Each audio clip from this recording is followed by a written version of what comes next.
रात का अंधेरा अभी पूरी तरह गहरा भी नहीं हुआ था कि चंबल की सूखी घाटियों में अचानक गोलियों की आवाज गूंज उठी और देखते ही देखते चारों तरफ से पुलिस की गाड़ियों की हेडलाइट्स उस वीरान बीहड़ को ऐसे चीरने लगीं जैसे शिकार पर निकले शिकारी की आंखें अंधेरे में चमकती हैं। सब यूनिट्स ध्यान दें, टारगेट यहीं कहीं छिपी है। आज उसे जिंदा या मुर्दा हर हाल में पकड़ना है। वायरलेस पर गूंजती आवाज में एक अजीब सा तनाव था और उसी के साथ लगभग 50 हथियारबंद पुलिस वाले धीरे धीरे उस पहाड़ी इलाके को चारों तरफ से घेरने लगे। किसी ने फुसफुसाकर कहा, सर ये वही है ना, चंबल की शेरनी? और जवाब आया, हां वही वीरा। आज उसकी कहानी खत्म हो जाएगी। लेकिन उन्हें यह नहीं पता था कि जिस नाम को वो खत्म करने आए हैं वो कोई इंसान नहीं, बल्कि डर, बदला और आग का दूसरा नाम बन चुका है। अचानक एक तेज आवाज हुई और सामने की चट्टानों के पीछे से गोली चल गई।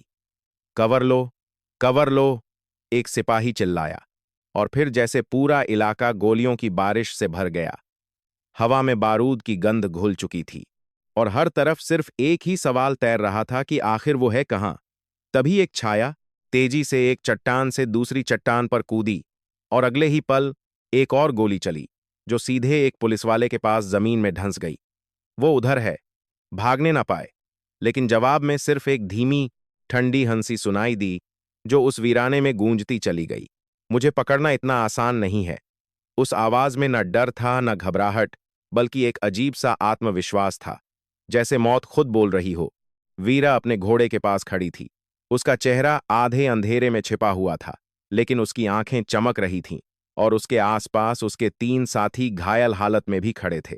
दीदी पुलिस बहुत ज्यादा है, इस बार निकलना मुश्किल है, एक साथी ने घबराकर कहा, लेकिन वीरा ने बिना पलक झपकाए सामने बढ़ते हुए पुलिस वालों को देखा और धीरे से बोली, डरना तब जब सामने वाला जिंदा पकड़ सके। हम तो मरने से पहले मारना जानते हैं।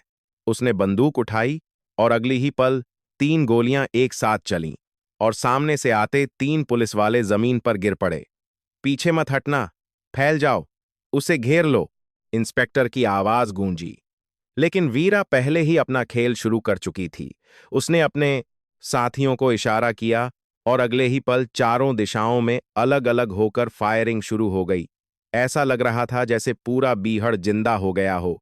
हर चट्टान के पीछे से मौत झांक रही थी। सर, वो निकल रही है। घोड़े पर बैठ गई, एक जवान ने चिल्लाकर कहा, लेकिन तब तक देर हो चुकी थी। वीरा ने लगाम खींची और उसका घोड़ा बिजली की तरह अंधेरे को चीरता हुआ दौड़ पड़ा। पीछे से गोलियां चलती रहीं, लेकिन वो हर बार ऐसे झुकती, मुड़ती, बचती, जैसे उसे हर गोली का रास्ता पहले से पता हो। कुछ ही सेकंड में वो बीहड़ की उन गहराइयों में खो गई जहां जाने से पुलिस भी डरती थी। डैम इट, फिर निकल गई। इंस्पेक्टर ने गुस्से में मुट्ठी भींच ली। कब तक भागेगी?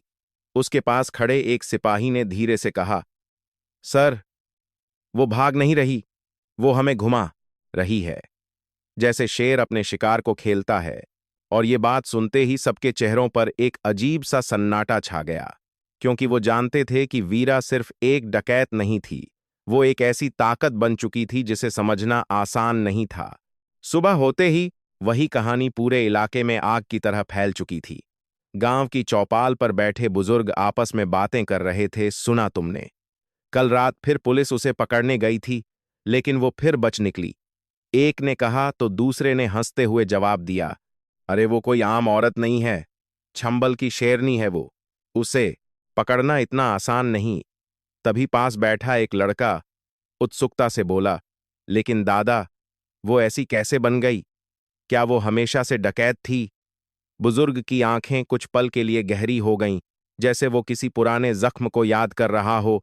उसने धीरे से कहा, नहीं बेटा, कोई भी पैदा होते ही डकैत नहीं बनता, उसे हालात बनाते हैं। और वीरा की कहानी आग से भी ज्यादा दर्दनाक है। वो थोड़ा रुका और फिर जैसे अतीत के दरवाजे खुल गए। एक समय था जब उसका नाम वीरा नहीं था। वो तो एक सीधी साधी लड़की थी। नाम था सानवी। ये नाम सुनते ही माहौल बदल गया। जैसे कोई तूफान आने से पहले की शांति हो, वो अपने तूफान बाप के साथ रहती थी। रघुनाथ, एक सीधा साधा किसान जिसने अपनी पूरी जिंदगी उस 5 बीघा जमीन को संभालने में लगा दी थी। वही जमीन उसका गर्व थी, उसकी पहचान थी। और सानवी, वो तो उस मिट्टी की खुशबू थी। दृश्य बदलता है। एक छोटे से गांव में सुबह की धूप धीरे धीरे खेतों पर फैल रही है। सानवी अपने पिता के साथ खेत में खड़ी है। उसकी आंखों में सपने हैं और होंठों पर मुस्कान। बापू, एक दिन मैं पढ़ लिख कर आईपीएस ऑफिसर बनूंगी, फिर देखना कोई भी गरीब से उसकी जमीन छीन नहीं पाएगा। राघुनाथ मुस्कुराता है और उसके सिर पर हाथ फेरता है। बस तू अपने रास्ते पर चल बेटी, बाकी सब भगवान देख लेगा। उस पल में सब कुछ सही था। दुनिया छोटी थी लेकिन सच्ची थी, और शायद यही उसकी सबसे बड़ी खूबसूरती थी। लेकिन हर कहानी में एक ऐसा मोड़ आता है जहां से सब कुछ बदल जाता है, और सानवी की जिंदगी में वो मोड़ ज्यादा दूर नहीं था। उसी दोपहर गांव में एक काली एसयूवी धूल उड़ाती हुई दाखिल हुई, और उसके साथ ही उतरा एक नाम जो पूरे इलाके में खौफ बन चुका था। ठाकुर देवेंद्र था सिंह। उसकी नजर सीधे राघुनाथ के खेत पर गई और होंठों पर एक हल्की सी मुस्कान आई। बहुत मेहनत की है तुमने इस जमीन पर, अब इसे सही हाथों में आने का वक्त आ गया है। राघुनाथ ने शांत लेकिन ठोस आवाज में जवाब दिया। ये जमीन मेरे बाप दादा की निशानी है ठाकुर साहब। इसे मैं अपने जीते जी किसी को नहीं दूंगा। बस यही वो पल था जहां से तूफान शुरू हुआ। ठाकुर की आंखों में गुस्सा चमक उठा। सोच लो राघुनाथ, कल सुबह तक अगर जमीन खाली नहीं हुई तो सिर्फ जमीन ही नहीं बचेगी। उसके आदमी हंस पड़े और जाते जाते सानवी को ऐसे देखा जैसे कोई शिकार देख रहा हो। सानवी ने पहली बार उस दिन डर महसूस किया, लेकिन उसने अपने पिता की तरफ देखा और उनके चेहरे की दृढ़ता ने उसके अंदर हिम्मत भर दी। हम डरेंगे नहीं बापू, उसने कहा, और रघुनाथ ने सिर हिलाया। सही के लिए खड़ा होना ही पड़ेगा। लेकिन सच ये था कि ये लड़ाई बराबरी की नहीं थी। एक तरफ था एक गरीब किसान और उसकी बेटी, और दूसरी तरफ था पैसा, ताकत और कानून को खरीद लेने वाला एक नाम। रात धीरे धीरे उतर आई, लेकिन उस रात की खामोशी में कुछ अशुभ छिपा हुआ था। हवा भारी थी, जैसे कोई तूफान आने वाला हो, और फिर अचानक दूर से घोड़ों की टाप और गाड़ियों की आवाज सुनाई दी। सानवी का दिल जोर से धड़कने लगा। बापू, उसने धीमे से कहा, लेकिन जवाब देने का मौका ही नहीं मिला। दरवाजा जोर से तोड़ा गया और अगले ही पल आग की लपटों ने घर को घेर लिया। चीखें, धुआं, गोलियों की आवाज, और फिर एक ऐसा सन्नाटा जिसने सब कुछ खत्म कर दिया। और उसी रात, उसी आग में एक बेटी का बचपन जल गया, एक किसान का सपना खत्म हो गया, और एक ऐसी कहानी शुरू हुई जिसने पूरे चंबल को हिलाकर रख दिया। क्योंकि उस रात सिर्फ एक घर नहीं जला था, उस रात एक लड़की के अंदर इंसाफ की उम्मीद भी जल गई थी। और जब उम्मीद जल जाती है, तब इंसान या तो टूट जाता है या फिर कुछ ऐसा बन जाता है जिससे पूरी दुनिया डरती है। और सानवी अब उस मोड़ पर खड़ी थी जहां से लौटना नामुमकिन था, क्योंकि बहुत जल्द वो नाम जो कभी एक मासूम लड़की का था, इतिहास बन जाएगा, और उसकी जगह लेगा एक नया नाम। एक ऐसा नाम जिसे सुनकर कानून भी कांप उठेगा। वीरा, चंबल की शेरनी, जिसकी कहानी अभी शुरू हुई है। रात की वो आग भले ही बुझ चुकी थी, लेकिन उसकी लपटें अभी भी सानवी की आंखों में जल रही थीं। पूरा आंगन राख से भर चुका था। हवा में जले हुए लकड़ी और मिट्टी की गंध घुली हुई थी, और उस राख के बीच पड़ा था उसका पूरा संसार, उसका बाप, उसका सहारा, उसकी दुनिया। राघुनाथ अब सिर्फ एक निर्जीव शरीर बनकर जमीन पर पड़ा था। सानवी उसके पास घुटनों के बल बैठी थी। उसके हाथ कांप रहे थे, लेकिन आंसू जैसे सूख चुके थे। वो बार बार अपने पिता को झकझोर रही थी। बापू, उठो ना, देखो मैं डर गई हूं। आप हमेशा कहते थे ना कि मैं कभी अकेली नहीं रहूंगी। उठो बापू। लेकिन जवाब में सिर्फ सन्नाटा था, ऐसा सन्नाटा जो किसी भी चीख से ज्यादा डरावना होता है। उस पल सानवी के अंदर कुछ टूट गया था, और शायद उसी के साथ कुछ नया जन्म भी ले चुका था। लेकिन वो खुद भी नहीं जानती थी कि वो क्या बनने जा रही है। सुबह होने तक पूरे गांव में खबर फैल चुकी थी। लोग दूर दूर खड़े थे। कोई पास आने की हिम्मत नहीं कर रहा था। सब जानते थे कि ये काम किसका है, लेकिन कोई नाम लेने की हिम्मत नहीं कर सकता था। एक बूढ़ी औरत धीरे से बोली, बेटी भगवान तुझे हिम्मत दे। लेकिन उसकी आवाज में भी डर साफ झलक रहा था। सानवी ने एक बार चारों तरफ देखा। हर चेहरा झुका हुआ था। आंख में सहानुभूति थी, लेकिन किसी में हिम्मत नहीं थी। उस पल उसे समझ आ गया कि इस दुनिया में गरीब के लिए दुख भी अकेला होता है, और न्याय भी। उसने अपने पिता के चेहरे पर हाथ फेरा और धीरे से कहा, मैं आपको इंसाफ दिलाऊंगी बापू, चाहे कुछ भी करना पड़े। ये कोई वादा नहीं था, ये एक जिद थी, एक आग थी जो अब उसके अंदर जलने लगी थी। उसी वक्त उसने फैसला कर लिया कि वो सीधे थाने जाएगी, कानून के पास जाएगी, क्योंकि उसे अब भी कहीं ना कहीं भरोसा था कि न्याय जिंदा है, शायद घायल है, लेकिन मरा नहीं है।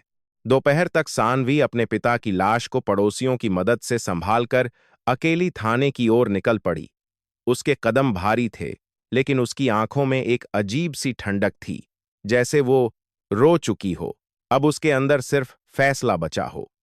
थाने के बाहर पहुंचते ही उसने देखा, कुछ पुलिस वाले आराम से हंसते हुए चाय पी रहे थे, जैसे दुनिया में कुछ हुआ ही ना हो। उसने धीरे से अंदर कदम रखा। मैडम, मुझे रिपोर्ट लिखवानी है। उसकी आवाज में कंपन था, लेकिन इरादा साफ था। ड्यूटी पर बैठी महिला कांस्टेबल ने उसे ऊपर से नीचे तक देखा और लापरवाही से पूछा, क्या हुआ? सानवी ने एक ही सांस में सब बता दिया। कल रात मेरे घर पर हमला हुआ, मेरे बापू को मार दिया गया, सब कुछ जला दिया। ये सब ठाकुर देवेंद्र सिंह ने करवाया है। बस इतना सुनते ही माहौल बदल गया। कांस्टेबल का चेहरा सख्त हो गया। उसने तुरंत नजरें घुमाईं, जैसे किसी अनचाही मुसीबत को देख लिया हो। नाम क्या बताया उसने? दोबारा पूछा। देवेंद्र सिंह। सानवी ने दोहराया। तभी अंदर से SHO माहीपाल बाहर आया। उसने सानवी को देखा और एक हल्की सी मुस्कान उसके चेहरे पर आई। लेकिन वो मुस्कान हमदर्दी की नहीं थी। वो एक ऐसी मुस्कान थी जिसमें ताकत का घमंड छिपा था। क्या समस्या है? उसने कुर्सी पर बैठते हुए पूछा। सानवी उसके सामने खड़ी हो गई। सर, मेरे बापू को मार दिया गया, मैं फिर लिखवाना चाहती हूं। माहीपाल कुछ पल उसे देखता रहा, फिर हंस पड़ा। तू FIR लिखवाएगी? उसके आसपास खड़े पुलिस वाले भी मुस्कुरा दिए। कोई सबूत है तेरे पास? उसने ठंडी आवाज में पूछा। सानवी ने कांपते हुए कहा, पूरा गांव जानता है, सबने देखा है। माहीपाल ने तुरंत जवाब दिया, गांव वाले आए हैं गवाही देने, या तू अकेली आई है? सानवी चुप हो गई, क्योंकि उसे जवाब पता था, कोई नहीं आएगा, कोई उसके साथ खड़ा नहीं होगा।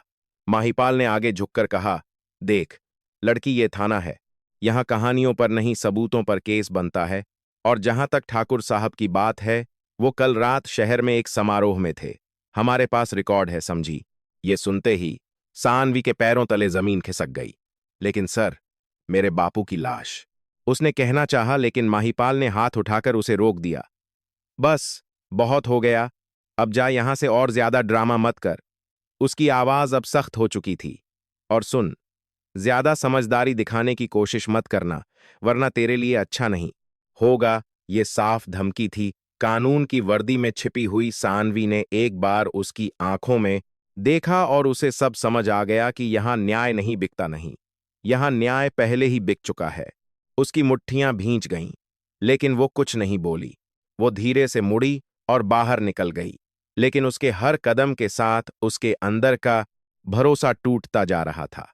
बाहर आकर उसने आसमान की तरफ देखा, जैसे किसी से सवाल कर रही हो, अगर कानून भी बिक जाए तो इंसाफ कहां मिलेगा? उसके पास कोई जवाब नहीं था, लेकिन उस सवाल ने उसके अंदर कुछ और गहरा जला दिया। शाम होते होते वो वापस अपने जले हुए घर के पास पहुंची। लेकिन अब वो जगह घर नहीं लग रही थी। वो एक खंडहर थी, एक याद थी, और उस याद में दर्द के अलावा कुछ नहीं बचा था। तभी पीछे से आवाज आई, ओ लड़की।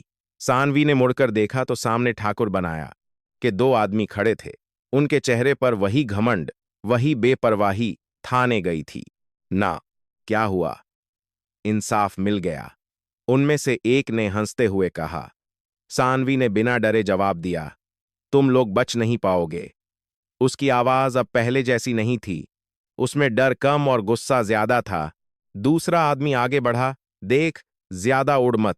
ठाकुर साहब ने कहा है कि अगर प्यार से ना माने तो जबरदस्ती ले आना है। ये सुनते ही सानवी के अंदर का गुस्सा फट पड़ा। ये जमीन मेरे बापू की है और रहेगी, उसने जोर से कहा। तभी एक आदमी ने उसका हाथ पकड़ लिया। चल, बहुत बोल ली तू। सानवी ने खुद को छुड़ाने की कोशिश की, लेकिन वो दोनों ताकतवर थे। छोड़ो मुझे, वो चिल्लाई, लेकिन आसपास कोई नहीं आया।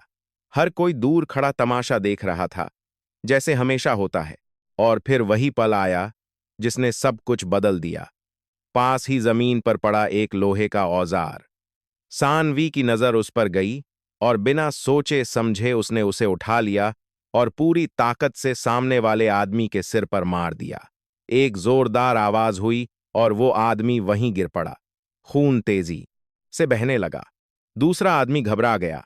तूने ये क्या कर दिया? वो चिल्लाया, लेकिन अब देर हो चुकी थी। सानवी खुद भी कुछ पल के लिए स्तब्ध खड़ी रह गई। उसके हाथ कांप रहे थे, उसकी सांसें तेज हो चुकी थीं। उसने पहली बार किसी की जान ली थी, लेकिन अगले ही पल उसके अंदर कुछ बदल गया। उसने उस आदमी की तरफ देखा जो जमीन पर पड़ा था, और फिर आसमान की तरफ देखा, जैसे खुद से कह रही हो, ये शुरुआत है। उसकी आंखों में अब आंसू नहीं थे, वहां सिर्फ आग थी। उसी पल उसने धीरे से कहा, आज से सानवी मर गई, अब सिर्फ वीरा जिंदा है। ये शब्द सिर्फ एक वाक्य नहीं थे, ये एक जन्म था, एक नई पहचान का, एक नई कहानी का। दूर कहीं से पुलिस की जीप की आवाज आने लगी। किसी ने खबर कर दी थी।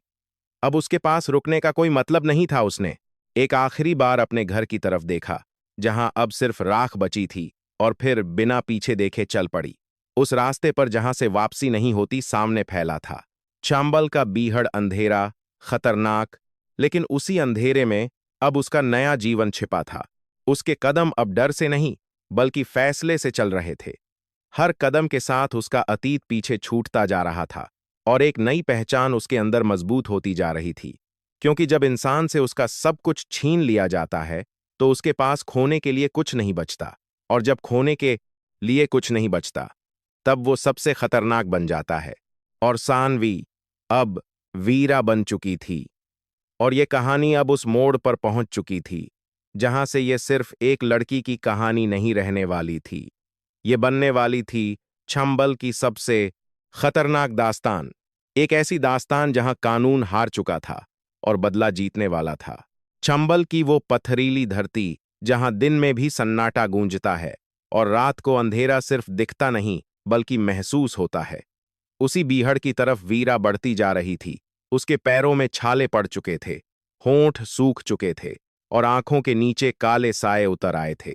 लेकिन उसकी चाल में कोई कमजोरी नहीं थी, जैसे उसके अंदर की आग उसके शरीर की थकान से कहीं ज्यादा बड़ी हो चुकी हो।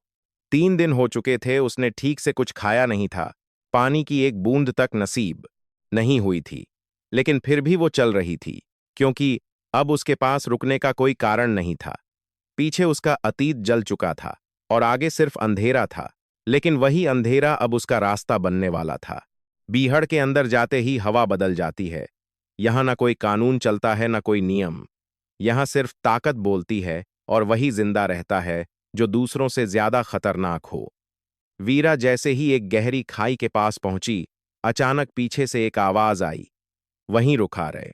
ज आवाज में खतरा था, और अगले ही पल चारों तरफ से बंदूकों की नालें उसकी तरफ उठ चुकी थीं। कौन? हे तू पुलिस की जासूस या किसी ठाकुर की मुखबिर? एक भारी भरकम आदमी आगे आया। उसकी दाढ़ी बिखरी हुई थी और आंखों में खून सा तैर रहा था। ये था बैराव सिंह चंबल का कुख्यात डकैत, जिसका नाम सुनकर ही लोग रास्ता बदल लेते थे। वीरा ने बिना डरे उसकी आंखों में देखा। न मैं जासूस हूं, न मुखबिर, मैं वो हूं जिसे इस दुनिया ने जीने के लायक नहीं छोड़ा। उसके शब्दों में थकान थी, लेकिन डर नहीं। भाईराव ने उसे ऊपर से नीचे तक देखा।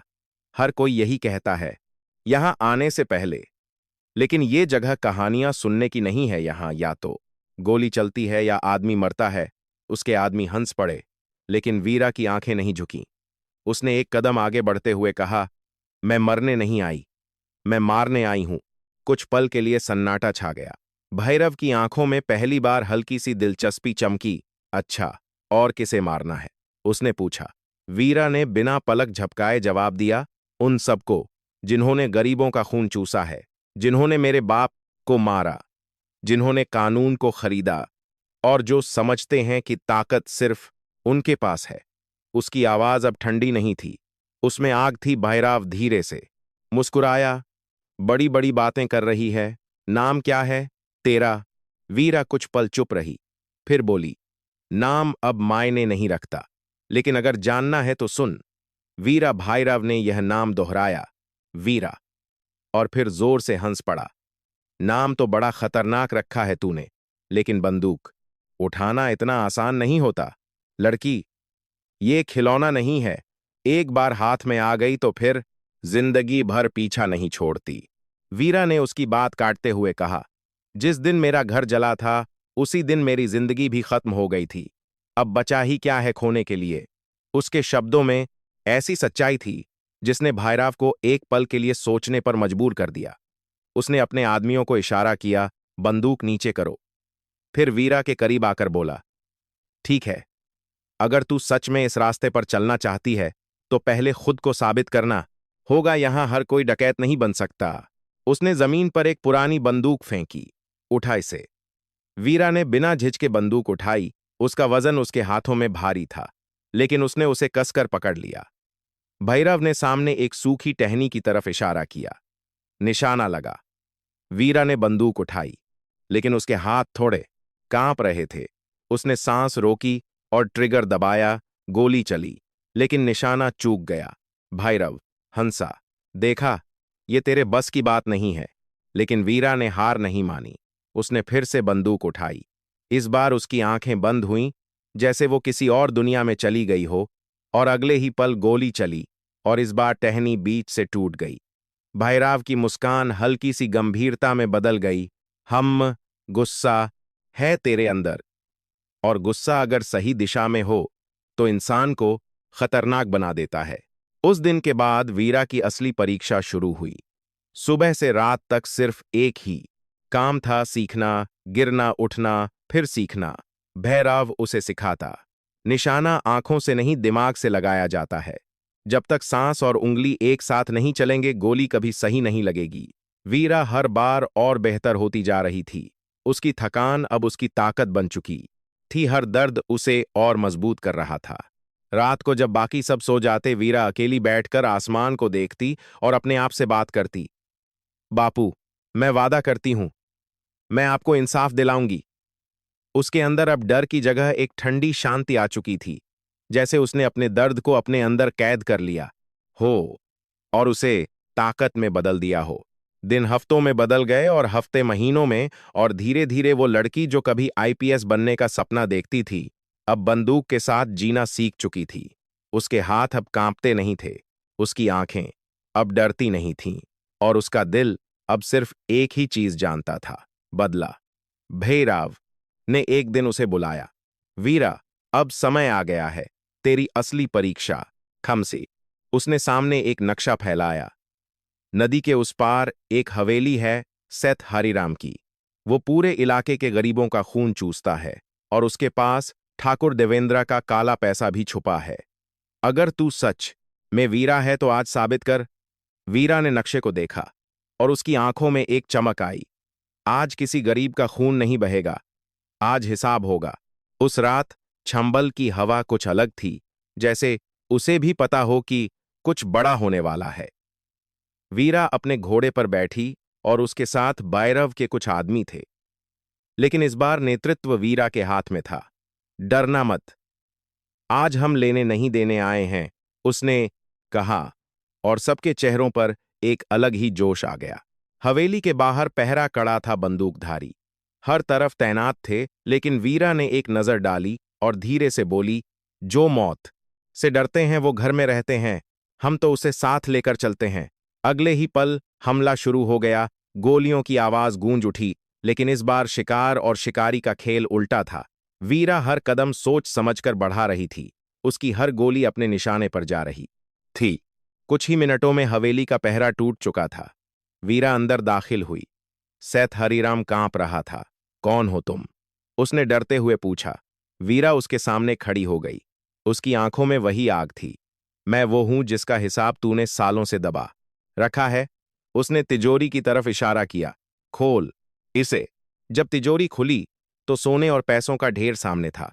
वीरा ने बाहर खड़े गांव वालों को आवाज दी। डरो मत, ये तुम्हारा है, जो तुमसे छीना गया था। आज वापस ले जाओ। लोग धीरे धीरे आगे बढ़े। उनकी आंखों में अविश्वास था, फिर खुशी, और फिर एक ऐसी राहत जो शब्दों में नहीं कही जा सकती।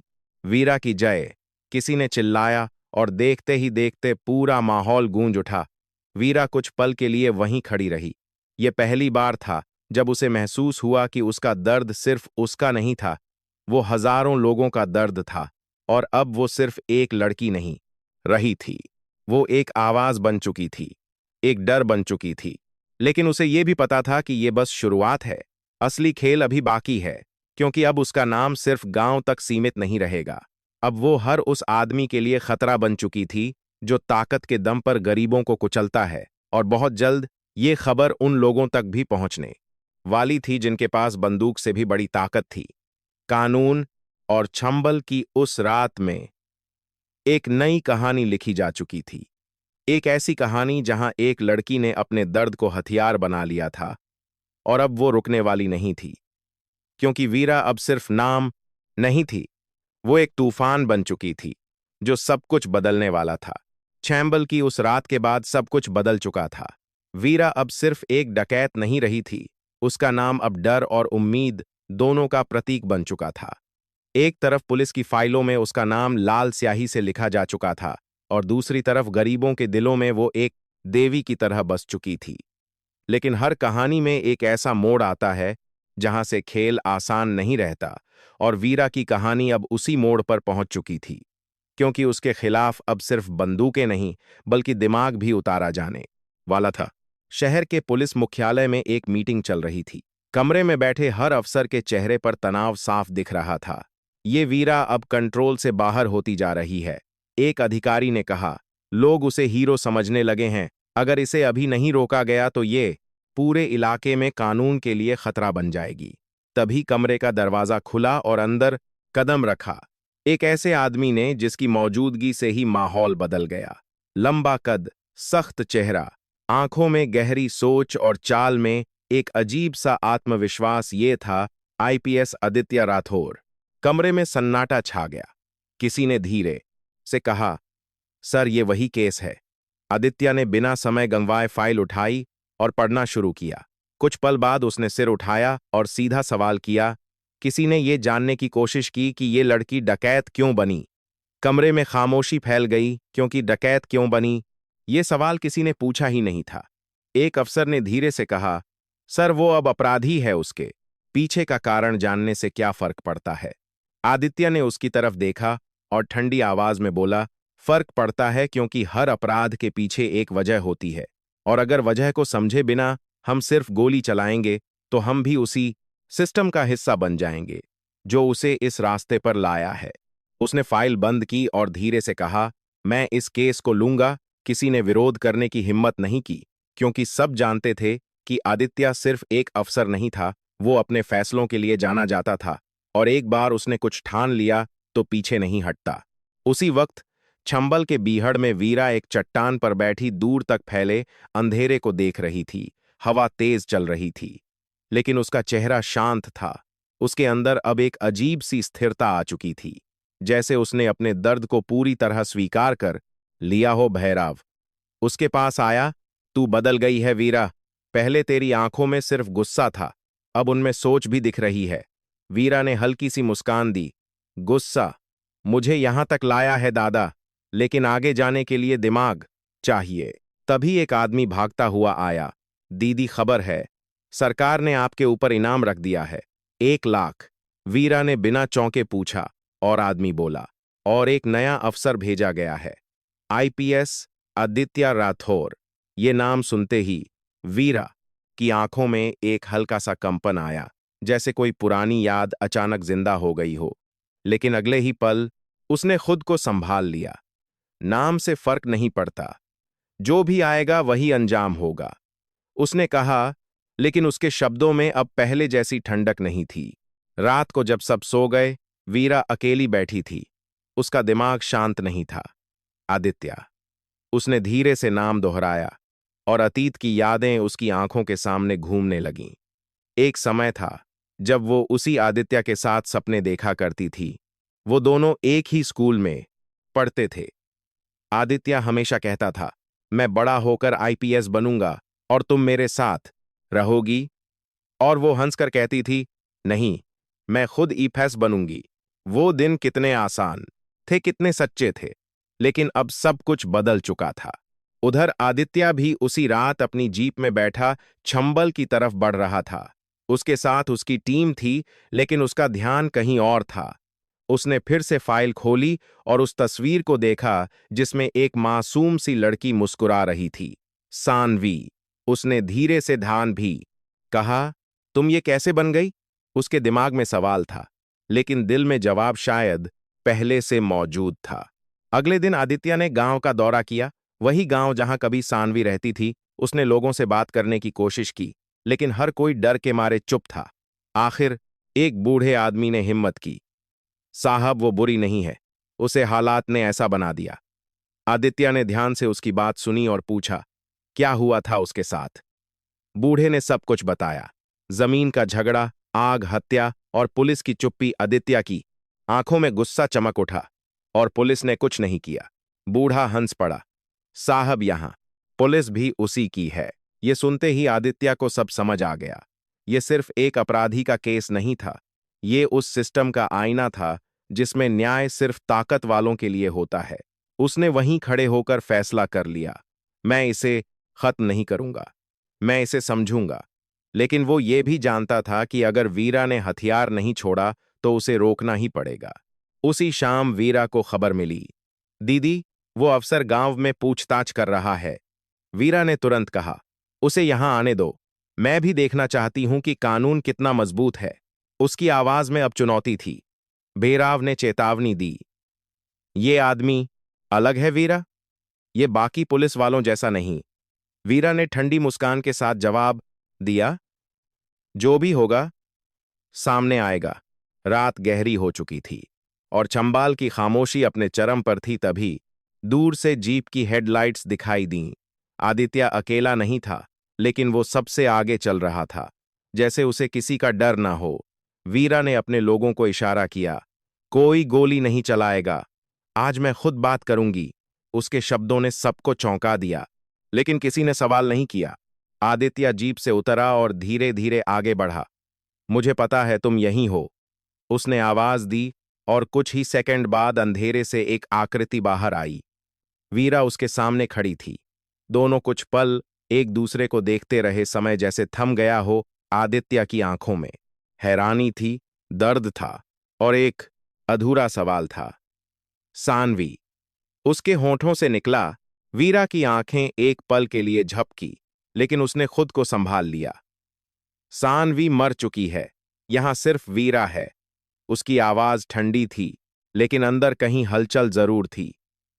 आदित्य एक कदम आगे बढ़ा, नहीं, मैं तुम्हें पहचानता हूं, तुम वही हो जिसने कभी कानून पर भरोसा किया था।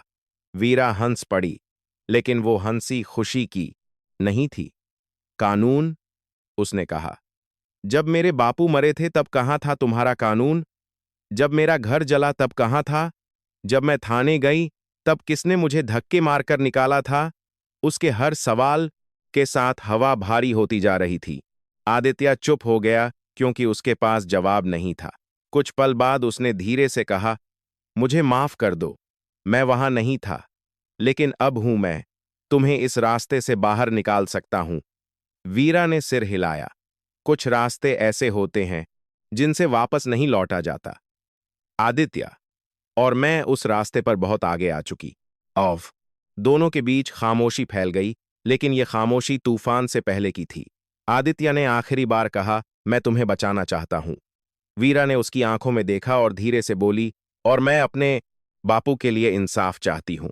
उस पल दोनों समझ चुके थे कि ये रास्ते अब कभी एक नहीं हो सकते।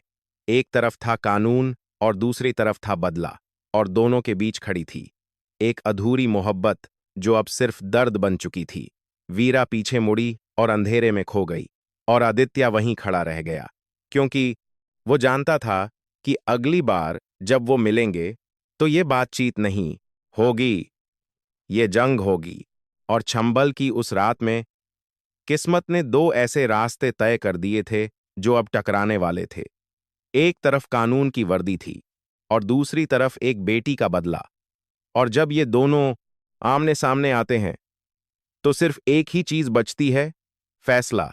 चंबल की हवाओं में अब एक अजीब सी बेचैनी घुल चुकी थी, जैसे पूरा इलाका किसी बड़े तूफान से पहले की खामोशी महसूस कर रहा हो। वीरा और आदित्य की उस रात की मुलाकात के बाद सब कुछ बदल गया था। अब ये सिर्फ पुलिस और डकैतों की लड़ाई नहीं रही थी, अब ये दो सान सोचों की टक्कर थी। एक तरफ कानून था जो खुद ही कमजोर हो चुका था, और दूसरी तरफ वो आग थी जो न्याय के नाम पर सब कुछ जला देने को तैयार थी, और इस आग का नाम था वीरा। सुबह होते ही खबर पूरे इलाके में फैल चुकी थी कि वीरा ने खुद आईपीएस आदित्य राठौर को चुनौती दी है। लोग चौपालों पर जमा थे। कोई कह रहा था अब की बार शायद पुलिस उसे पकड़ ले, तो कोई धीरे से बोलता, नहीं, वो लड़की नहीं है, अब वो तूफान है। लेकिन सच्चाई ये थी कि दोनों ही पक्ष अब पीछे हटने वाले नहीं थे। उधर ठाकुर देवेंद्र सिंह अपने आलीशान हवेली में बैठा था। उसके चेहरे पर पहली बार बेचैनी साफ दिख रही थी। एक अकेली लड़की ने मेरा नाम मिट्टी में मिला दिया। उसने गुस्से में गिलास फेंक दिया। उसके आदमी खामोश खड़े थे। उसे खत्म करो, चाहे जो करना पड़े। मुझे उसकी लाश चाहिए। उसकी आवाज अब डर और गुस्से के बीच कहीं अटक चुकी थी, क्योंकि वो समझ चुका था कि ये अब सिर्फ जमीन का झगड़ा नहीं रहा, ये उसकी सत्ता की लड़ाई बन चुकी है। उसी वक्त वीरा अपने अड्डे पर खड़ी थी। उसके सामने उसके साथी खड़े थे। भैराव भी वहीं था, लेकिन आज सबकी नजरें सिर्फ वीरा पर थीं। आज तक हमने सिर्फ जवाब दिया है, लेकिन अब वक्त आ गया है कि हम हमला करें, वीरा ने धीरे लेकिन साफ आवाज में कहा। जिसने सालों तक गरीबों का खून चूसा है, जिसने ठाकुर का काला पैसा छुपाया है, आज उसका हिसाब होगा। उसने जमीन पर एक नक्शा फैलाया। सेठ हरिराम, उसकी हवेली यहां है। ये सिर्फ एक आदमी नहीं है, ये उस सिस्टम की जड़ है जो हमें कुचलता है। अगर इसे हिलाया तो सब हिल जाएगा। उसके शब्दों में अब एक रणनीति थी, सिर्फ गुस्सा नहीं। भैरव ने उसकी तरफ देखा और हल्की सी मुस्कान दी।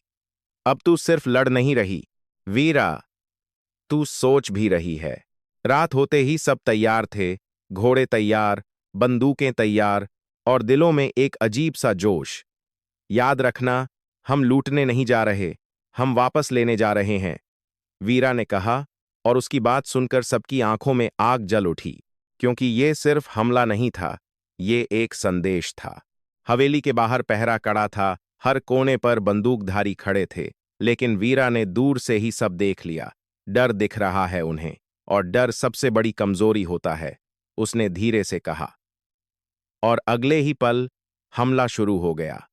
गोलियों की आवाज ने रात की खामोशी को चीर दिया, लेकिन इस बार हर गोली सोची समझी थी, हर कदम एक योजना का हिस्सा था।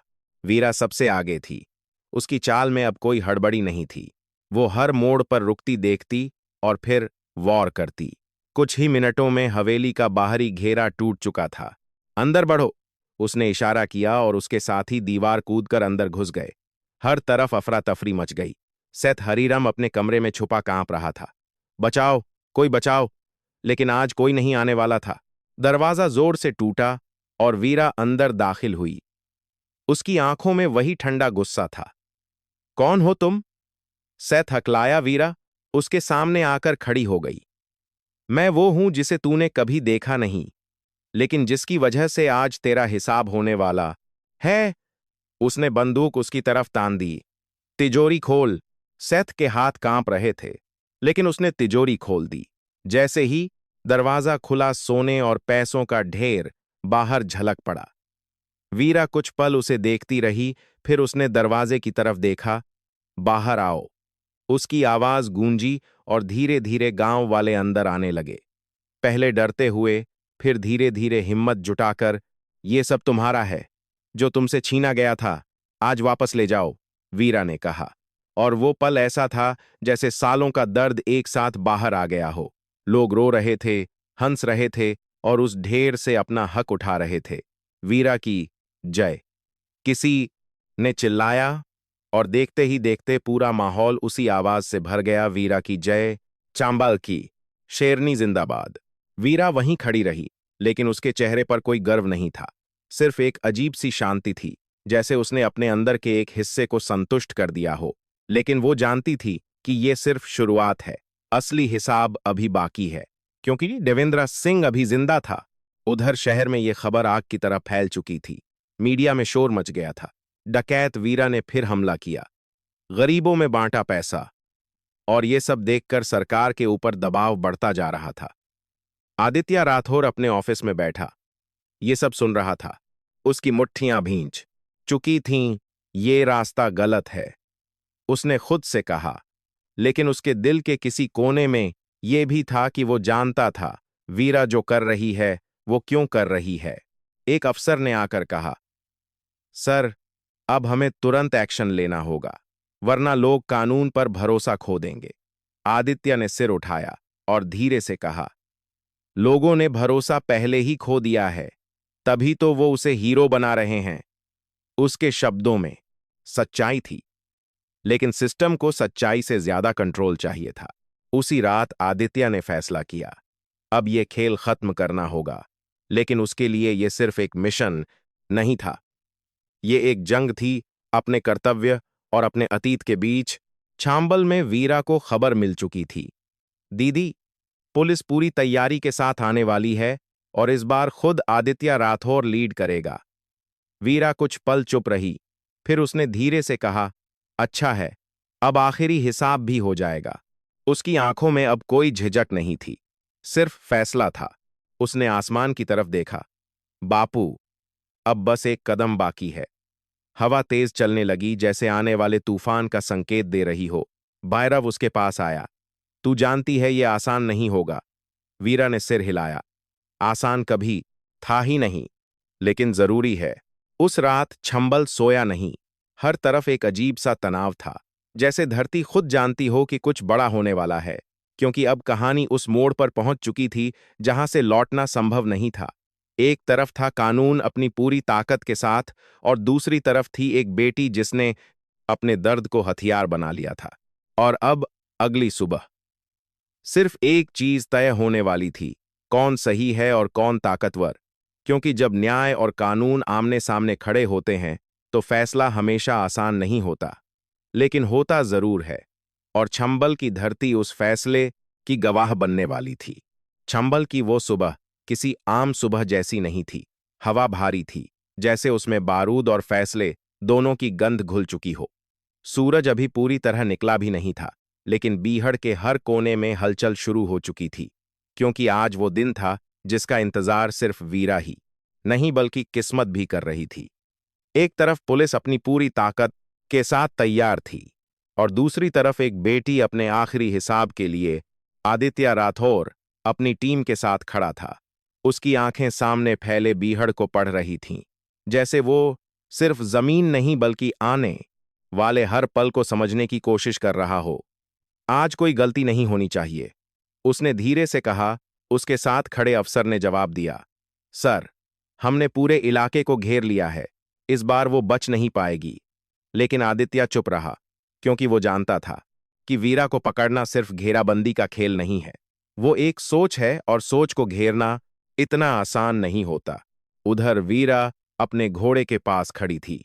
उसके चेहरे पर न डर था न घबराहट, बस एक अजीब सी शांति थी, जैसे उसने पहले ही सब कुछ तय कर लिया हो। भैरव उसके पास आया, यह आखिरी मौका है वीरा, अभी भी पीछे हट सकती है। वीरा ने उसकी तरफ देखा और हल्की सी मुस्कान दी। पीछे वो हटते हैं जिनके पास आगे कुछ बचा हो। दादा, मेरा सब कुछ तो उस रात खत्म हो गया था। उसकी आंखों में अब सिर्फ एक ही चीज थी, फैसला। उसने अपने साथियों की तरफ देखा, आज कोई मेरे साथ नहीं आएगा। सब चौंक गए। दीदी, ये कैसे? एक ने कहा, लेकिन वीरा ने हाथ उठाकर उसे रोक दिया। ये मेरा हिसाब है और इसे मैं खुद पूरा करूंगी। उसके शब्दों में ऐसी ताकत थी कि कोई विरोध नहीं कर पाया। भैरव ने धीरे से सिर हिलाया। जा, लेकिन याद रखना, तू अकेली नहीं है, हम हमेशा तेरे साथ हैं। वीरा ने बिना कुछ कहे घोड़े पर सवार हुई और सीधा उस दिशा में निकल पड़ी जहां उसका अतीत उसका इंतजार कर रहा था। ठाकुर देवेंद्र सिंह की हवेली आज किले में बदल चुकी थी। चारों तरफ पुलिस तैनात थी, हथियार बंद जवान हर कोने पर खड़े थे, लेकिन फिर भी उसके चेहरे पर डर साफ दिख रहा था, क्योंकि वो जानता था कि वीरा डरकर नहीं आएगी, वो आएगी खत्म करने। और जब कोई इंसान खत्म करने आता है तो उसे रोकना आसान नहीं होता। अचानक दूर से घोड़े की टैप सुनाई दी और हर नजर उसी दिशा में मुड़ गई। धूल के बीच से एक आकृति उभरी और धीरे धीरे साफ होती चली गई। वो वीरा थी, अकेली, लेकिन उसकी मौजूदगी ही काफी थी। माहौल बदलने के लिए स्टैंड अलर्ट, एक अफसर चिल्लाया, लेकिन वीरा ने बिना रुके घोड़े को आगे बढ़ाया, जैसे उसे किसी से कोई डर ना हो। आदित्य आगे बढ़ा और हाथ उठाकर इशारा किया, कोई फायर नहीं करेगा। सब चौंक गए, लेकिन किसी ने आदेश नहीं तोड़ा। वीरा उसके सामने आकर रुकी। दोनों कुछ पल एक दूसरे को देखते रहे, समय जैसे थम गया हो। आज भी देर नहीं हुई है सानवी, हथियार डाल दो, आदित्य ने कहा। उसकी आवाज में विनती थी, आदेश नहीं। वेरा धीरे से मुस्कुराई, लेकिन वो मुस्कान दर्द से भरी थी। तुम अब भी उसी नाम से बुलाते हो, लेकिन वो लड़की उस रात मर चुकी थी आदित्य, उसने कहा। उसकी आवाज शांत थी, लेकिन हर शब्द भारी था।